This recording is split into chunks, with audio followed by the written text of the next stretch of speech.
Good morning, everybody. Okay, that look away was not planned. I just was looking at the door. Good morning. It's me, Lori Simpson Ortega, a host of a Victorious Life Outreach Teaching Ministries located here in the beautiful city of Roses. Also, the proud owner operator of Clean Cotton, Bespoke, and Embroidery, a creative design powerhouse.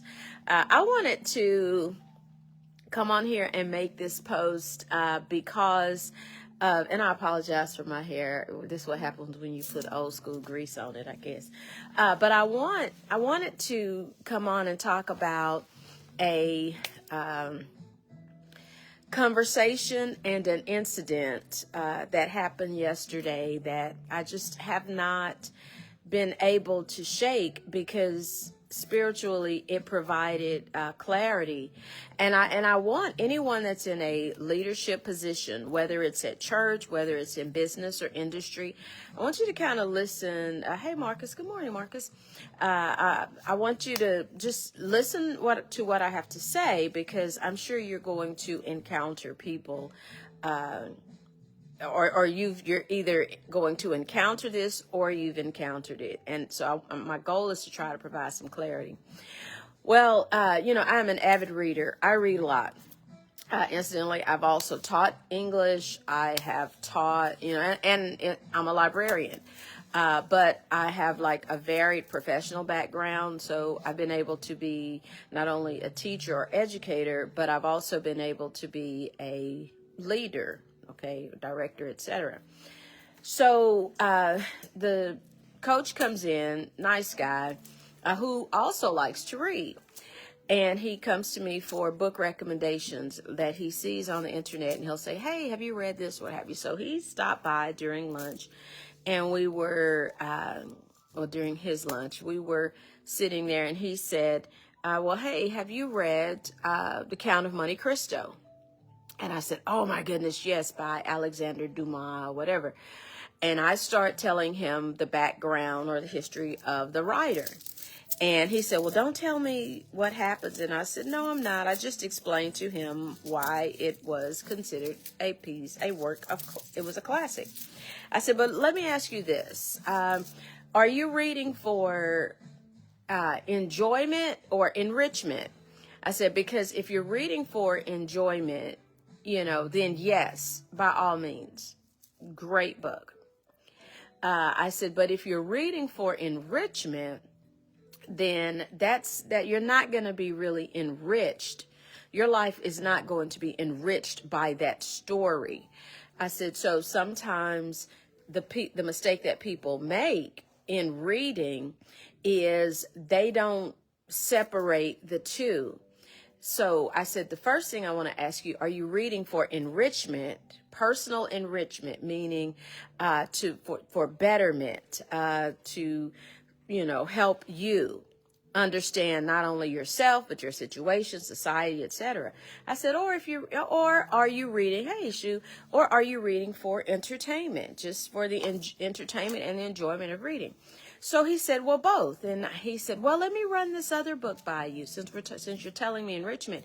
He said, have you read this book, Outliers, by Malcolm Gladwell? My eyes lit up again. Oh, yes, I've read all. I am such a nerd. The theatrics are even nerdy off. But I was like, oh, yes, I've read all of Gladwell's works. I watch his videos when he's interviewed. I like his articles. I was like, oh, he has an amazing perspective. And we started talking about it. And I said, but you know what? I said, Outliers is a really good book. I said, but if you're going to start with Gladwell, you need to read David and Goliath, because it discusses underdogs. It discusses, misfits. And I think that's part of the title, underdogs, misfits, and underlings or something. I said, so that book will help you understand how some people or just people find themselves in situations where they're already counted out before they start. And while society thinks that's a bad thing, it's a bad thing only if the individual allows it to be a bad thing. So we start talking about that book. I said, so then that's what the premise of that book is about. But then Outliers is a book that talks about how you can be the hardest worker. You can have the best skill, you can be the prettiest person, but there will always be people that are inferior to your talent, skill levels, and even your levels of attractiveness. But because they have access to a solid network that involves money, that involves connections, you will forever be working harder. And I know that without giving the premise of that book away, we were talking about that, about how we'll say athletes, you can be the best athlete in the world, but unless you have a person, a network who is committed and devoted to putting you in front of the right people, unless you are a part of a network that has connections with the right people, unless you are a part of a network that has the money to send you, to camps, to let you travel for expos and all those things, you may never be able to fully walk in that, in that sport, That's why, while I like sports, that's why when you start looking and understanding how the NFL works, you do realize that it's just for entertainment, and the people who are really losing are the ones that are taking the hits on the field and throwing, some of them that are, if you're throwing the pass, if you're kicking the pass, you're going to be in a good situation, to a certain extent. But if you're receiving the pass, you're catching it, you're running with it, the odds, even in the NFL, are already stacked against you.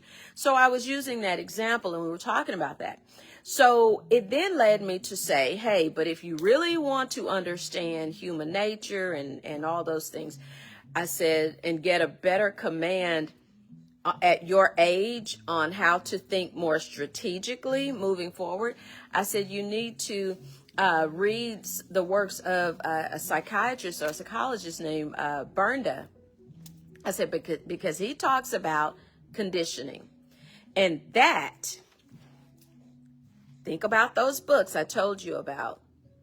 And then this final book, or final psychiatrist who talked extensively and is world-renowned for how humans become conditioned. I'm getting ready to shift the conversation now to the incident. So we talk, he decides on the book, he leaves. But we left on the footing of how people are conditioned. And I told him, don't fall victim to your conditioning when it deals with negative things and pursuing good things and going after great or going after whatever it is you want to go after. Well, I've shown videos of the couches that I have here in the library, and unfortunately, school for some kids and those of us who are on the front line, it has turned into, it's hard to educate. Education is no longer about the words on the page, the numbers on a board. It's never been about that. Unfortunately, we now find ourselves in a situation where those of us who were raised by, a nuclear family of a solid mom a solid dad, and we learn the roles. We have a good command of the roles and all that, and we understand about family.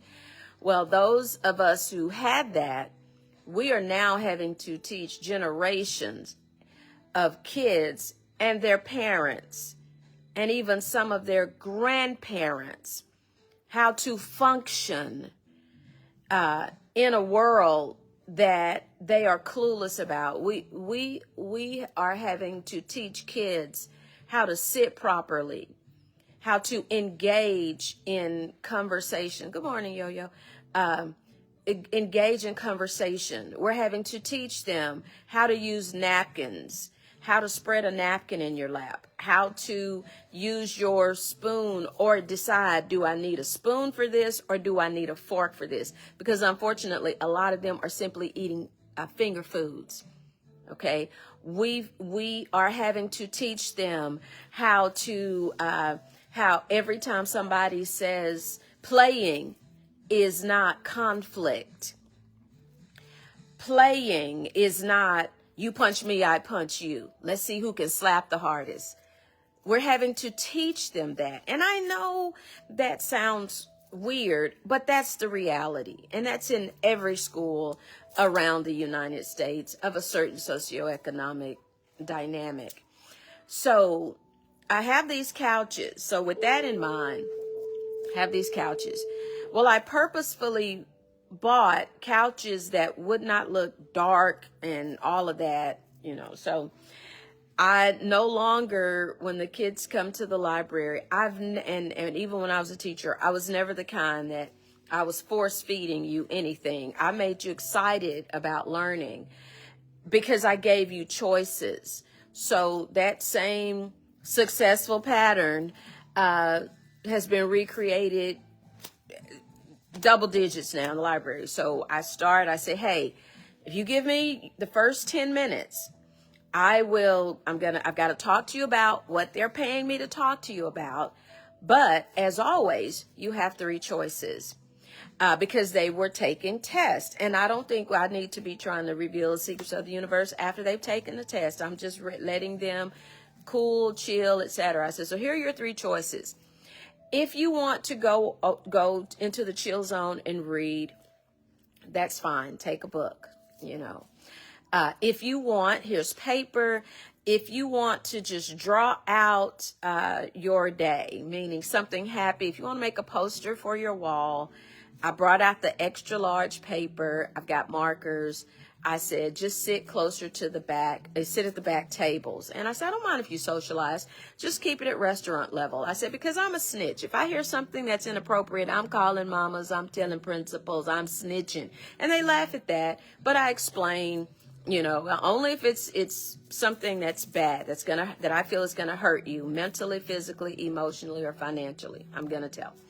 They like, okay, yeah, we know you miss A. So you can read, you can draw. The final thing is, if you don't want to do any of those things, if you just want to sit on the sofas and just talk to your buddy, because there's 2 people on the sofa, if you want to do that, that's fine. But again, just, keep it in moderation. They know words that I use on a regular basis, so I don't diminish my vocabulary.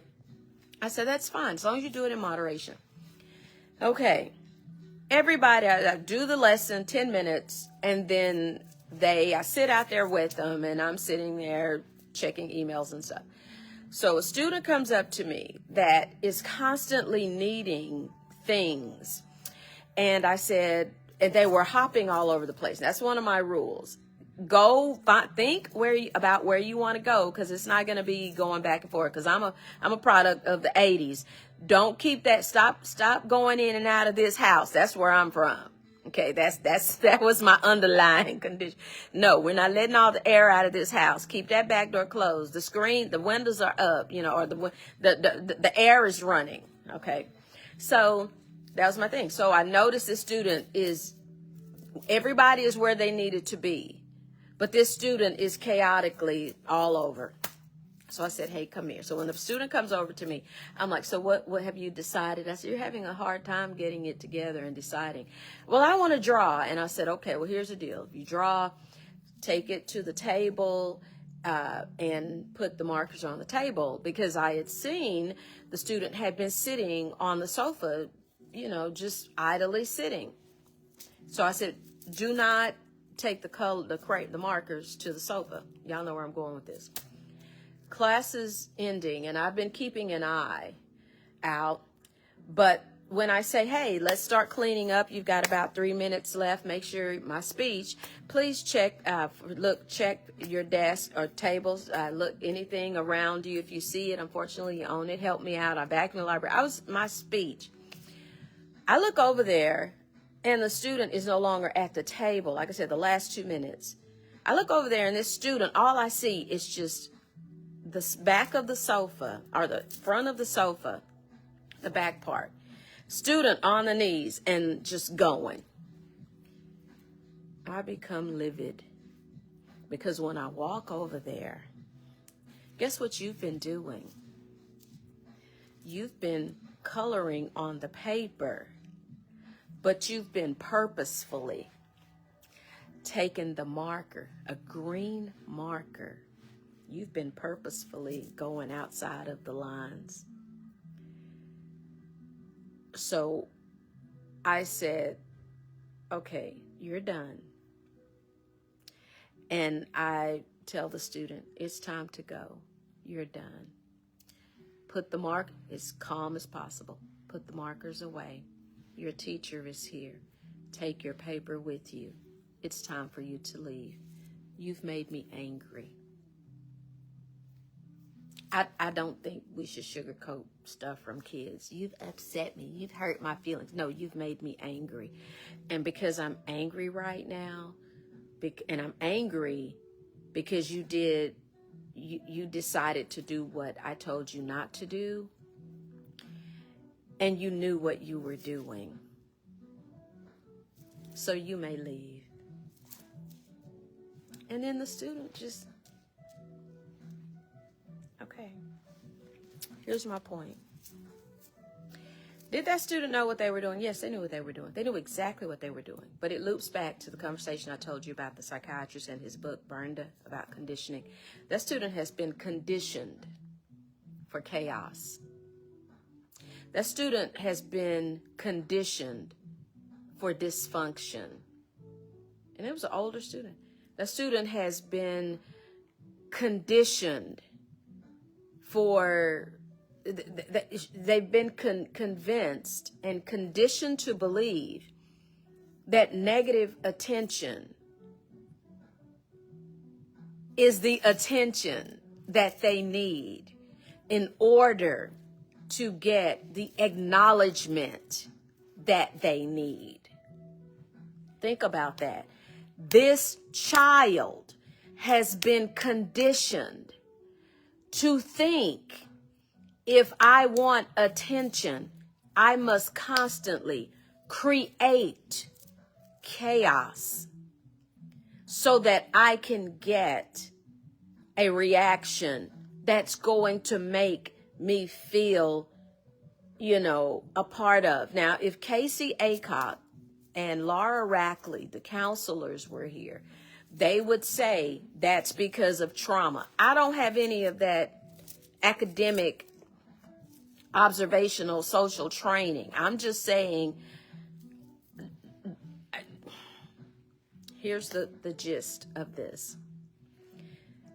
If a child is doing this, then I'm saying this is learned behavior from an adult. So I'm speaking to the adults. Kids don't watch me. Teens, some teens do, but kids don't watch me. So I'm not talking to teens. I'm not talking to kids. I'm talking to the adults. In 2026, we're going to need y'all to get somewhere and sit down and think about how you're creating chaos in order to thrive and to function. Silent treatments, rude, disrespectful behavior.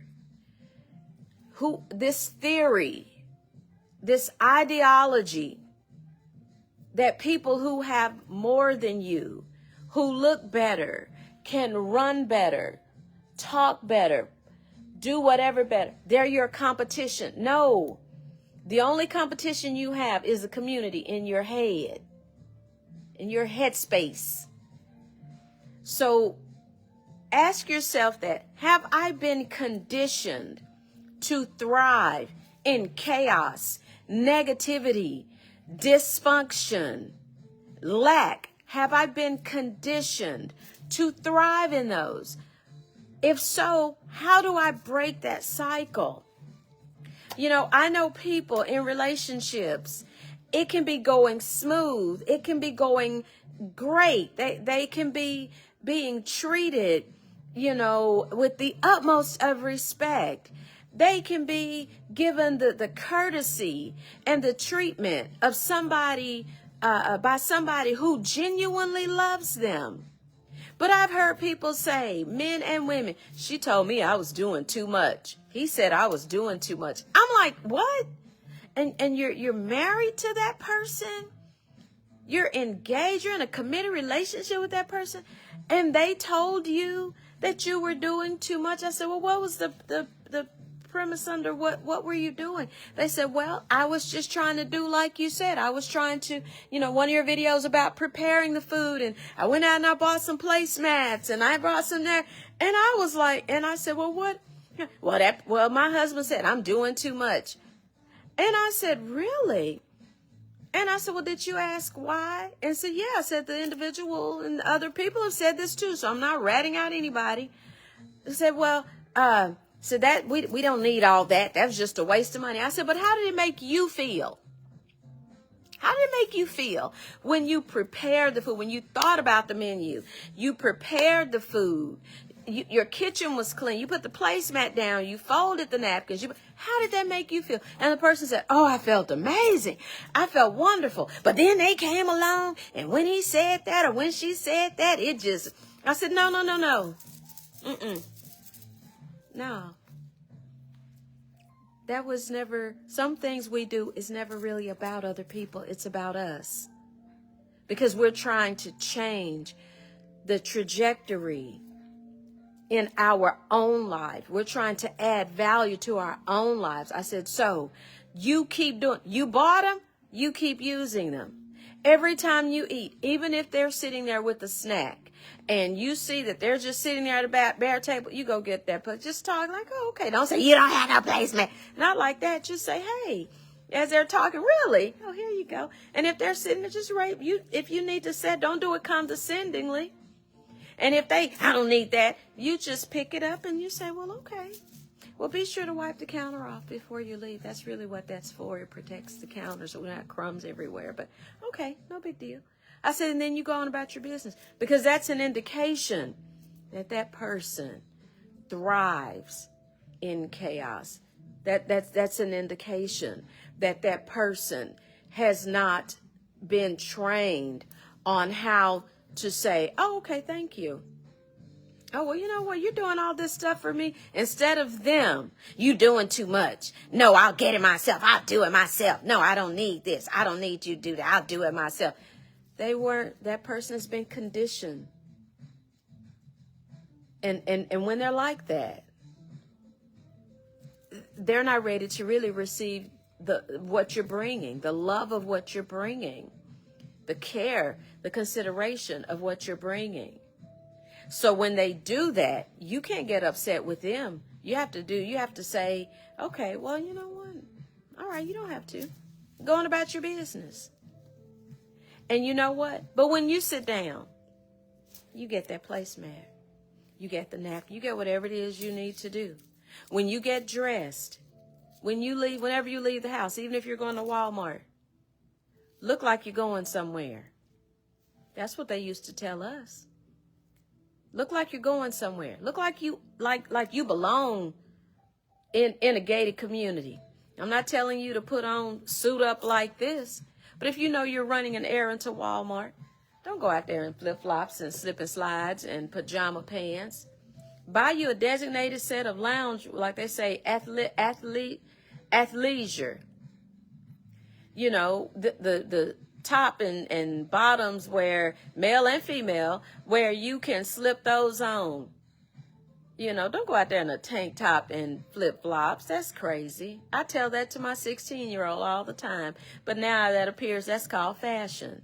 But you fully cooked grown people, stop falling victim to the conditioning. So what, you're going to Walmart. It's some crazy sites at Walmart, but you don't have to be the crazy site. Look like you're the person that should be at Neiman's and Nordstrom at Walmart. When you're going to Super Ones, okay, they say Super One is discounted food, but all food is high now. Highly overpriced. Don't look like, well, I'm just going to Super One. Okay, no, you're going out into the public. You're about to present not only yourself into the public, but you're presenting your parents, your grandparents, your great-grandparents, your uncles. Nobody wants to hear about get inbox messages and calls about what's wrong with you because you look a hot mess. You look like you got a lot going on. So do you see what I'm saying about conditioning? Stop going to these jobs and you're thinking, oh, the managers and supervisors, they're on a different level. Everybody's on the same level. The only thing that's different is the responsibilities and the pay scale. That's it. Everybody's there because they have to be there. They need to work. Anytime somebody's working and getting paid, they need to work. Either they're presenting it to you as, oh, I don't really have to work. Then go home. Find a hobby. Do what I know people who don't need to work do. Needlepoint. Sit at home. Enjoy your friends. Play mahjong. Okay? But don't stop going to these jobs and letting people, you think you're lesser than a person because you work in the cafeteria and they work in the office. Everybody there, everybody here, from the principal all the way down to the grounds people. And I'm not saying that based on rank or pecking order. I'm just saying position, inside and outside. I hit everybody. If these people, myself included, if we didn't need the money to work, we would not be here. Bottom line. Some of us need the money to pay for necessities. Lights, gas, water, shelter, food. Some people need to work to pay for the activities, vacations, clothing, nails, hair. It matters not. If they didn't work, no, they would not be able to go on vacations or go on the level at which they want to go on. Some people work to pay for their kids' activities, and there's nothing wrong with it. I'm simply saying, let's stop this conditioning and realize that we've been conditioned until we understand that. We've been conditioned already to settle. Some have been conditioned from childhood for negativity. Some have been conditioned for chaos. And those are cycles that I'm saying in 2026. Figure out how to break those cycles. Figure that out. Because if you don't break that cycle is going to not only break you, but it's going to break the generations that come after you. And when you stop today, when you stop and you look around, what you're going to see, you look down your line, that chaos, that confusion, that conditioning started with your parents and probably your grandparents and your great-grandparents. Be the one to break that cycle.